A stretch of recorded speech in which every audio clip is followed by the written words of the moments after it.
I want to emphasize that these crises have led to growth for me. There's a common saying in the psychology world that the Chinese symbol for crisis is made up of the symbols for danger and opportunity. Language experts argue that this is an oversimplification, and that the second half means really crucial point. But crisis is always a potential turning point. It's no more fun than heart attack and bypass surgery, but it is a similar opportunity to make changes. My crises before disclosure pulled me towards self-destruction. But after I was forced to drop my denial and acknowledge what had happened to me, I was exposed to support and education. The letter from my brother denying abuse provided me with rage to fuel my healing. My work with perpetrators and survivors has shown me that abuse is widespread and damaging, but that there's great hope for recovery. My need to talk to my dad about the abuse exposed me to more belief and support. And now I'm working to empower myself and my nieces and nephews to end the cycle of abuse in my family and to build a healthy, loving family of my own. I'm sure there will be many more opportunities for growth in the future. Childbirth and the maturing of a child through the ages of my victimization and my brother's perpetration will likely cause my sexual abuse issues to surface in both obvious and subtle ways. But now I know I can come through these crises and growth spurts stronger and wiser. One bit of wisdom that I have gained is the awareness of what I call the intergenerational transmission of sexual abuse.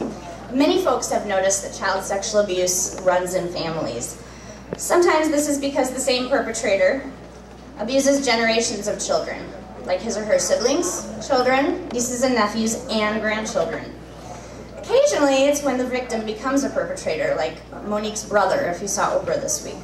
But most commonly, it happens when an unresolved trauma in an adult leaves blinders that prevent them from adequately protecting and responding to the children in their worlds. Here's how it happened in my family, at least the last few generations. My sibling's mother, my dad's first wife, was molested as a child by her uncle. Because she never dealt with this abuse, she didn't see anything wrong with sending her daughters to the same uncle's house where they were abused. These daughters, my sisters, in turn were unable to protect their own children from sexual abuse. And I'm not sure exactly how it happened, but I'm sure that my perpetrator learned it from somewhere. There's a few factors that help along this transmission and the lack of opportunities for healing. One is silence in the world and in the media about the existence of child sexual abuse. Lack of education or the willingness to accept it is another. A culture in which the sexual power of males is exalted and the sexual submission of females is normal is another. When we dress our baby girls in outfits that say porn star and buy our sons video games that award points for violence against women, we're sending a message that mistreating women and children is okay. When we refuse to believe that adults can sexually abuse children, that older children can sexually abuse younger children, that parents and loving relatives can perpetrate evil, that revered priests and pastors can molest your kids while they're at choir practice, and that all of these actions cause damage and deserve to be healed, we contribute to the ongoing abuse of children throughout the world. My greatest hope is that my children will know a world with no sexual abuse. But this requires brave actions on the part of adults in the world right now. The first and most vital is to listen. Listen to survivors like me who are tearing down the walls of denial and pretense. Listen to educators and professionals and regular people who want to tell you how to protect kids and end abuse.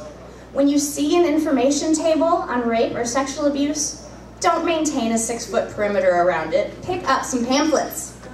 Listen to your children and the children in your lives. Believe them if they say something has happened to them.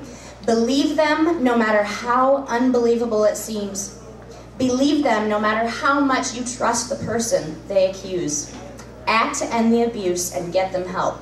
Take them to a children's advocacy center or a rape sexual abuse center like Family Resources. Support them. Don't blame them. Don't question why they participated or why they didn't tell sooner. Just believe them and do what it takes to get them help and help them heal. If you have suspicions but no evidence, listen to your gut. Keep asking questions. Keep watching for signs. Consult a professional or educational materials. Listen to your intuition. Ignoring it is what often leads us into danger.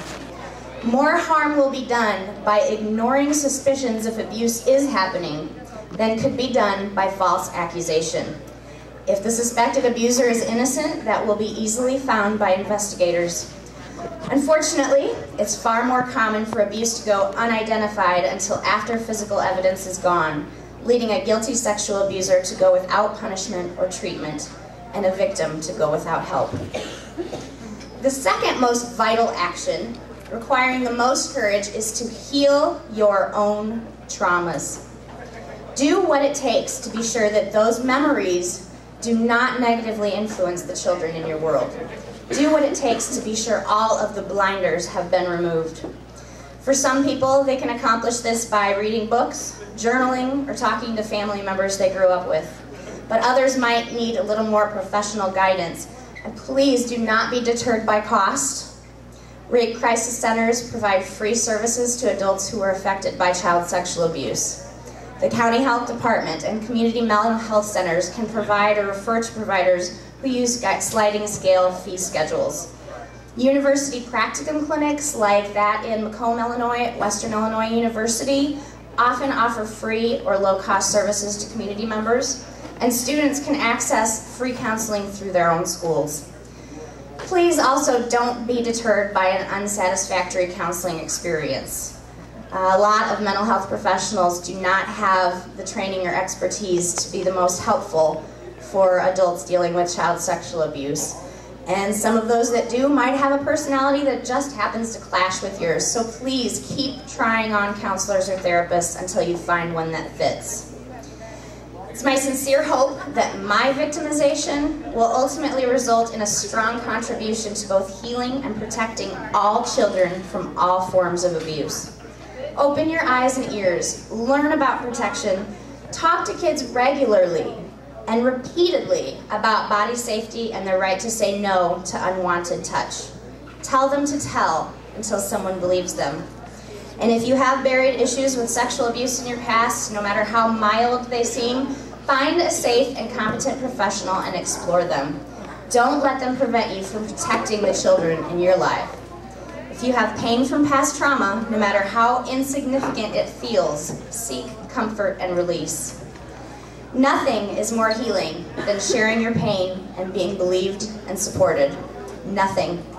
And you deserve this healing. We must help each other cast off the heavy weight of shame to end it. We must lift our voices with courage and refuse to be silenced. We must be seen and heard to end sexual abuse. Thank you.